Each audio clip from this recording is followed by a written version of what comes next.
Well, tile isn't just for the kitchen and bathroom, and we want you to think outside the square box. There are some great shapes, textures, and designs to choose from.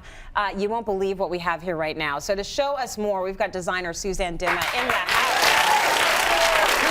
Who knew a selection like this even existed? And this is, you know, it really is getting the creative out there to rethink how you think about tile. Because as you described this is tile as art. It totally is tile as art. It's kind of like what happened with carpeting. It went through that as well, and you started to rethink how your carpets worked in the space. It's a big pattern hit, and I think of this as almost like a substitution for art in some cases. Absolutely. Which is great from an investment standpoint. So let's start with this one. I wanted to start with this one. This is like a diamond-shaped tile that you can put together in different combinations. So you can either do it as a herringbone like this and create a beautiful pattern on your floor, or you can create a hex with the three pieces together. What I like about this is basically a Carrara marble, but it's got a groove in it, so it's got a texture in it. So it's a little bit different than the hexes that we're seeing all over the place. And it gives you a little massage underfoot if you put it on the floor. It's the sort of thing you'd see in a spa. Absolutely. So it's like that beautiful texture that you just get, and you feel like you're getting a bit of a pedicure every time you walk. Absolutely. And I just laid this actually in my own place. I'm just renovating my house right now. And we have a shot of that, I think, and I put it on the floor there, and I did it for that reason, to have that massage underfoot. I think, it's turning out really beautifully. See how you see the pattern? Like that? And I've chosen a grout that's going to let that pattern shine, because if you go with a light grout, you're not going to see that patterning as much. So I chose a little bit of a dark gray to make sure that it popped. That's the way to do it.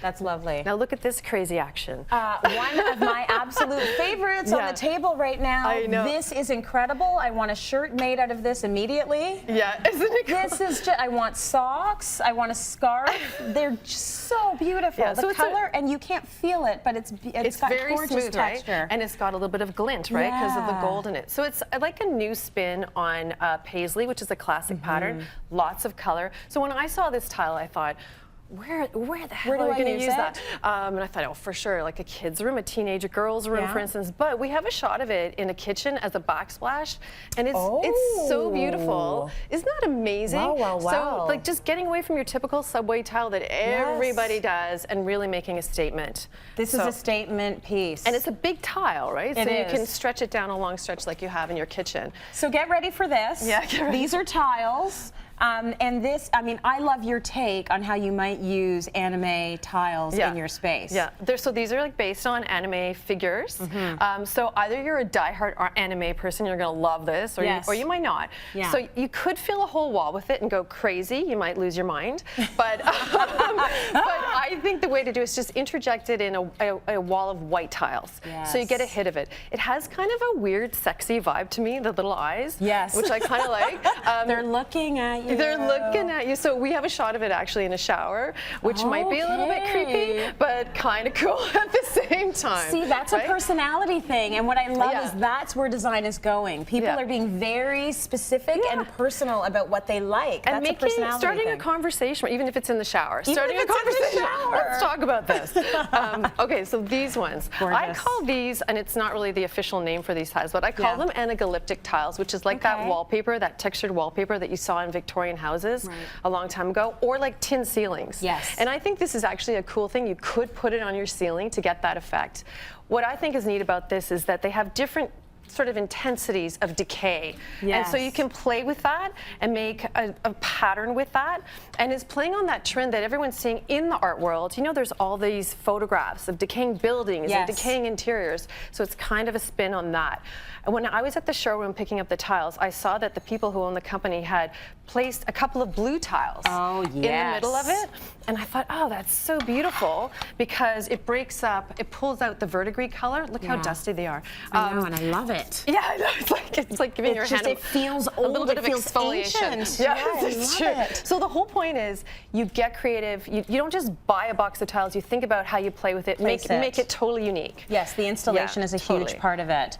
Okay, I think we've got a picture as well. We have a picture of this, and you can see in the shot how they've let the tiles kind of interject with each other. It's not a clean edge, it's a varied edge, so they break into each other, and that's part of the look. That's happening on floors as well. So if you're doing it yourself, that's what you would do, or if you've got an installer, you have that conversation that you want it to be very organic. You don't want it to be crisp. You know, and it takes work. You have to sit down and really map it out. Yes. That's when you need a designer, to be honest, to map out how that pattern is going to work. Right. Okay, let's talk about these. Ready. These are based on works of art by Kandinsky, so I call them the Kandinsky tiles. And it's just the idea, really, it's a piece of art that's been put on tile. And look how they've broken it up into these smaller tiles, so you can create patterns. You can run them horizontally or vertically. Again, it's that whole idea of mapping out something very, very unique and personal. Yes. But they do feel like pieces of art. Very nice. So look at the color combinations you have now. And they look like they've got that very subtle gray undertone. They look a little washed out, which and I they're love. Crackled.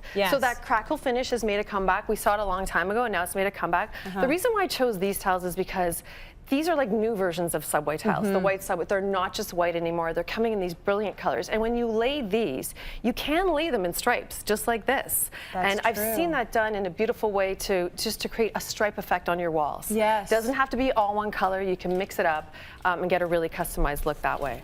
And okay, so this beautiful. is really nice. Does it come in this big of a, it comes in this big of a tile? Huge sheets like this, like big sizes. Yeah. What I think is brilliant about this is that I've seen designers do plaster work on walls in living rooms to give you a beautiful texture. Yes. And they brought in artisans to do it, and it's very expensive and time consuming. You can get that effect with this tile instantly, which is really cool. So it's beautiful in a living room, like on a fireplace wall. Doesn't have to just be in a kitchen or a bathroom, and it's this lovely subtle texture.